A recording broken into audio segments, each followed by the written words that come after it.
Ayan. Good morning guys.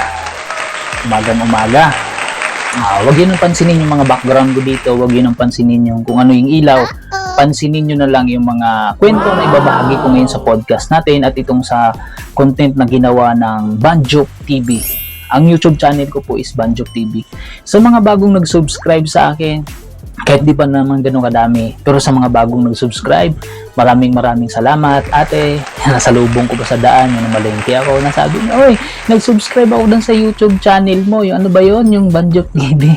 Sabi ko, ayaw, sige te, sabi ko mag-comment ka doon para ma-shoutout kita. Sagutin naman siya, wag na, nakakahiya. Si ate kasi is may maliit din siyang sari-sari store. Hindi ganun kalaki pero may negosyo siya.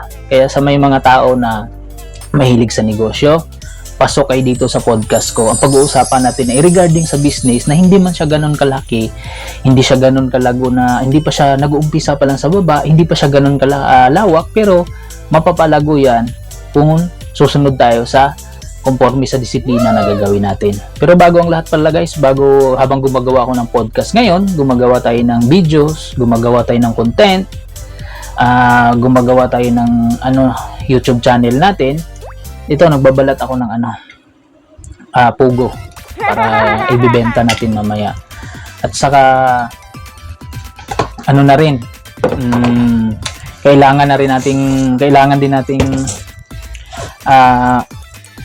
anong tawag nito? Kailangan din nating magsinop at kailangan din natin magsika para sa business natin meron tayong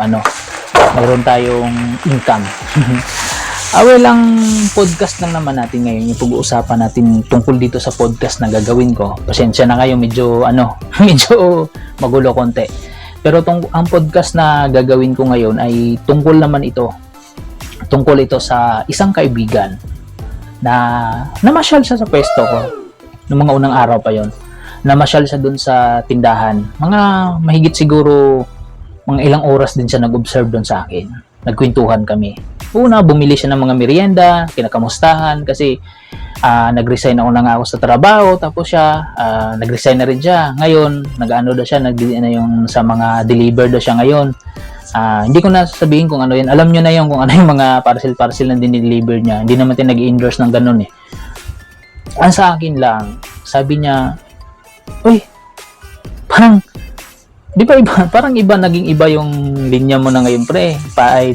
Kaya sabi niya, pre, iba na yung linya ng trabaho mo ngayon. Parang dati kasi pares kami nangangamuhan. Sabi ko naman sa kanya, sinadya ko talaga na maging ganito para matry naman natin, pre, kahit sa maliit lang na negosyo, tayo yung amo. Sabi ko sa kanya.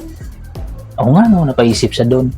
Sabi niya naman, nagbabalak nga din ako magnegosyo din kahit maliitan lang, sabi niya, at least yung sariling akin, sabi niya, yung kagaya sa'yo, sabi niya. Kaya ini-interview niya ako, kumikita ka ba ng malaki dyan, magkano ba kinikita mo araw-araw. Sinabihan ko siya, huwag ka muna mag-matter sa kita, ang importante, masaya ka dyan sa ginagawa mo, sabi ko sa kanya.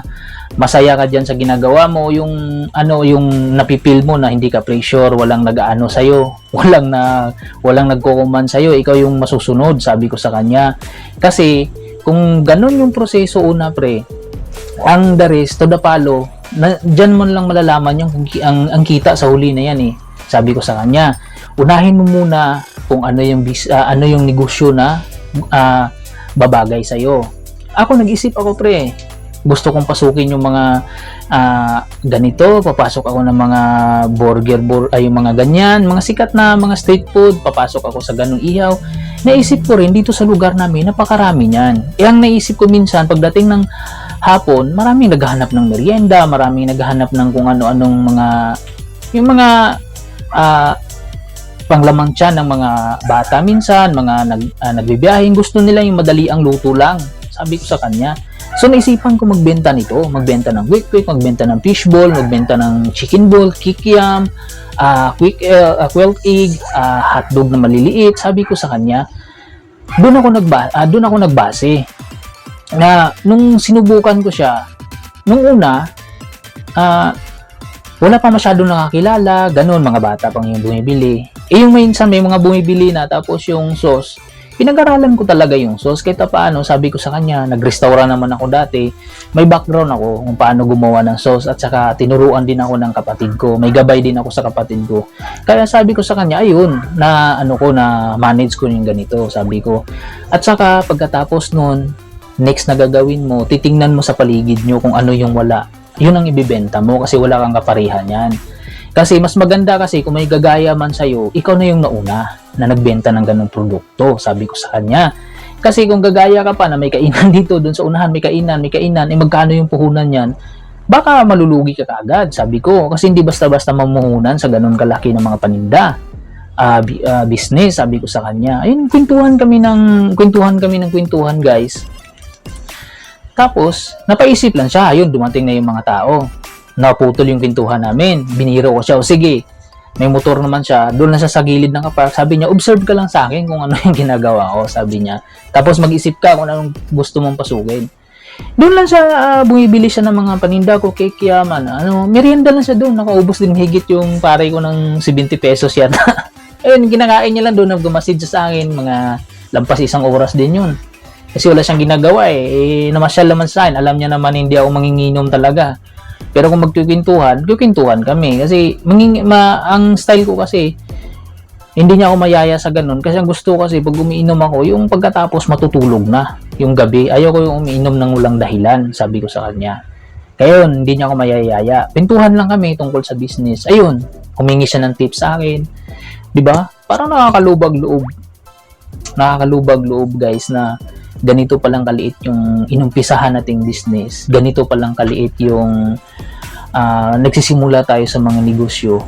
May tao agad na nakakita na may potential ka, humingi siya agad ng tips sa'yo. Kasi nakita niya, hindi naman sa pagyayabang, minsan hindi naman araw-araw, pero pag dinagsa talaga ng tao. At saka sinabi ko sa kanya, kailangan meron kang signature na isang dyan sa paninda mo na di makakalimutan ng tao.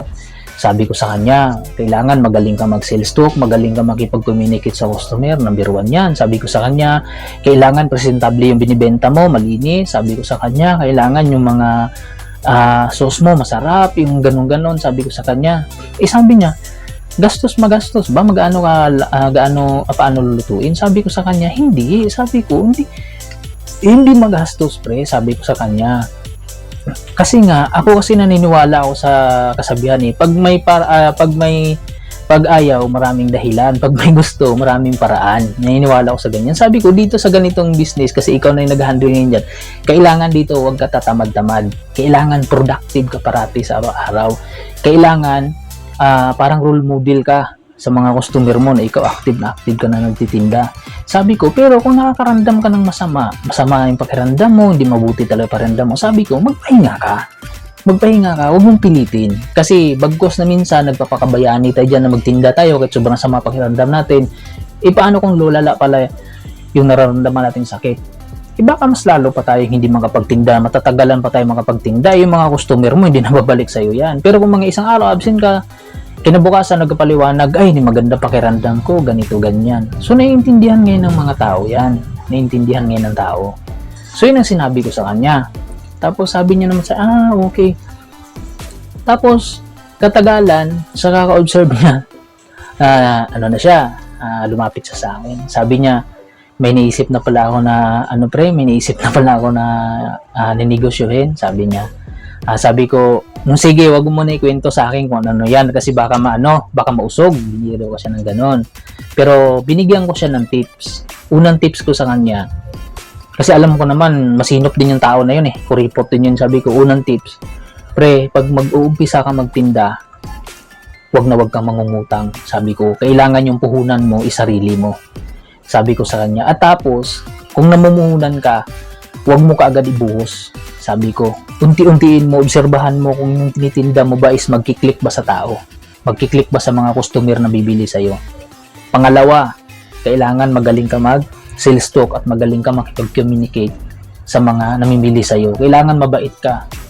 Lalong-lalo na sa mga bata na bumibili minsan, kung mga merienda yung binibili mo, kailangan mabait ka sa kanila. Lalong-lalo na sa mga matatanda, mag-aalang ka, lalong-lalo na rin sa mga bata ay mga binatilyo, mga dalaga, mga may asawa at kailangan hindi ka bastos sa kanila. Kailangan magalang ka sa kanila. Pangtatlo, Sabi ko, wag mo munang isipin kung yung negosyo mo kikita agad-agad. Sabi ko, anuhin mo lang, i-rolling mo kaagad yung pera. Pag nakakahawa ka na ng pera ngayon, separate ka agad yung kunting ikita mo at saka separate ka agad yung pinuhunan mo, sabi ko sa kanya. At take note, wag mong gagalawin yung na kinita mong maliit ngayon at saka yung puhunan mo. Kailangan pag may na benta mo na, separate na yan silang dalawa. Kailangan kung ano yung binibenta mo, yun na kaagad yung bibilhin mo. Tapos yung puhunan, itabi mo lang yan, sabi ko sa kanya. Tapos, panglima, kung may naisip ka naman ngayon na yung puhunan mo medyo malaki-laki na, mag-isip ka ulit ng pangalawa kung paano mo siya i-rolling. Halimbawa, minsan may tao na mangungutang sa'yo, 1K lang. Tapos yung tao na yun nangangailangan ng pera, pero alam mo na magaling magbayad yan. Hindi yan tao na pag pinautang mo, hindi na marunong mag-ano sa'yo. Sabi ko, subukan mo minsan. Kasi malay mo yung 1,000 mo, lagyan mo ng 10%, pautang na kaibigan lang. Tutubo ng 100 ngayon yan. Sabi ko sa inyo pagbalik, kahit paano yung pera mo, hindi natutulog, nanganganak. Sabi ko, pero piling-pili. Sabi ko, piling-pili pagdating sa ganun. O minsan, maghanap ka rin ng ibang ibang investment doon pagdating din sa ikita ng pera mo, sabi ko sa kanya. At saka sabi ko panglima, walang kaibigan, walang kamag-anak pagdating nahihiraman ka ng pera, na alam nilang naninegosyo ka na, walang kapakapatid kung alam mo pinaglalaanan yung pera na pinapuhunan mo dyan, kasi baka ipahiram mo rin. Baka dumating yung time magkakatagilid, wala kang matitira sa'yo, sabi ko sa kanya. At saka pang-anim, sabi ko sa kanya, huwag mong kalimutan na pag nangyayosyo ka, parati kang anong tawag nito? Parati kang aktibo, parati kang active, parati kang uhaw na matuto sa mga tao na nagninegosyo rin. Magtanong ka, huwag kang mahiya. Kasi ako, sabi ko sa kanya, ako ganun din ako dati. Mahilig ako magtanong kung ano yung pwede, ano ba yung mga pwede i-business, ano ba yung pwedeng bagay na pwede pagkakitaan. Yun ang binigay kong tips sa kanya. At saka sinabi ko, always humble, huwag kang hambog, sabi ko.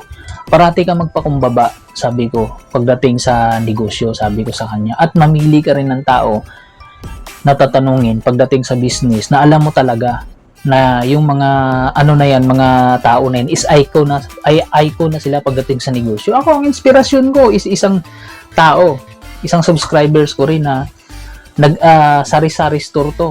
Since nagkapamilya siya, hanggang ngayon, nandyan pa rin yung sari-sari store niya. Maliit lang bintana ni ate, pero lahat ng mga produkto nandun sa loob ng tinda niya. So ngayon, kung gusto niya magpahinga, kasi nakaipon na siya dyan sa negosyo niya, sari-sari store niya, nakaipon na siya. Kung gusto niya magpahinga, i-close niya yung sari-sari store niya. Magbabakasyon sa province nila ngayon? Why not? Di natin alam. Kalahating milyon yung perang bibit-bitin niya doon. Walang nakakaalam. Kasi hindi naman siya humble siya. Kahit 7 araw siya magbakasyon doon sa province nila o 2 linggo o 1 buwan siyang magbabakasyon, walang problema. Kasi matagal na siyang nag-ipon, matagal na siyang merong savings. Kasi nagnegosyo siya simula pa lang. Hindi siya nangangamuhan. So yun ang tip ko sa kanya. Nasabi ko sa kanya, kailangan pagdating sa business, isipin mo muna kung ano yung negosyo na babagay dyan sa lugar nyo. Yung alam mo na dapat na yung negosyo na yun ay wala dyan sa lugar ninyo. Sabi ko, kung alam mo naman dyan sa lugar ninyo na yung negosyo na yan ay halos nakahiliran na lahat, huwag mo na sabayan kasi malulugi ka lang dyan. Magbukod ka, sabi ko, ibahin mo yung negosyo mo, sabi ko. Sabi ko naman, itong business ko dun sa lugar namin, maraming nagtitinda ng fried ng mga manok, yung mga ihaw, mga ulam. Wala akong nakikita na nagtitinda ng merienda. Wala akong nakikita na may nag-business na gano'n. So ngayon, naisip ko na magnegosyo ko ng ganyan. Sa awa ng Diyos, yung mga bata minsan naghahanap ng merienda, naghahanap ng mga gusto makain. So, nagtinda ng mga palamig. Hindi parang, di ba? Kahit sabihin mo natin hindi ganun kalaki yung kita, pero kung araw-araw ka nagtitinda, maiipon yan. Paano naman kung namuhunan ka ng malaki? Mamalakihan yung negosyo mo. Paano kung sa isang araw walang bumibili sa'yo? Hindi mapanis yung paninda mo. Mapanis yung paninda mo, mapapanis din yung puhunan mo, mawawala pa. Yan sinabi ko sa kanya. Maliit lang tong negosyo na inumpisahan ko, pero sabi ko sa kanya, kahit pa paano, nauubos yung paninda ko. may natitira man minsan pero hindi ganun kadami, pero masaya ako kasi paano ang income merong pumapasok at saka naruruling ko yung pera at saka marami akong nakikilalang mga nagninegosyo din. Marami din nagpapalakas ng loob na wag kang sumuko sa ganyan, sabi niya, kaysa mangamuhan ka, sabi niya ganun, walang yumayaman sa nangangamuhan, sabi nila sa akin. Napaisip din ako, tama nga naman, no? For ilang years na nangangamuhan ako, wala talagang empleyado na yumayaman. So doon nagkwentuhan kami hanggang sa umuwi siya. Marami siyang natutunan, marami siyang dalang mga aral sa akin.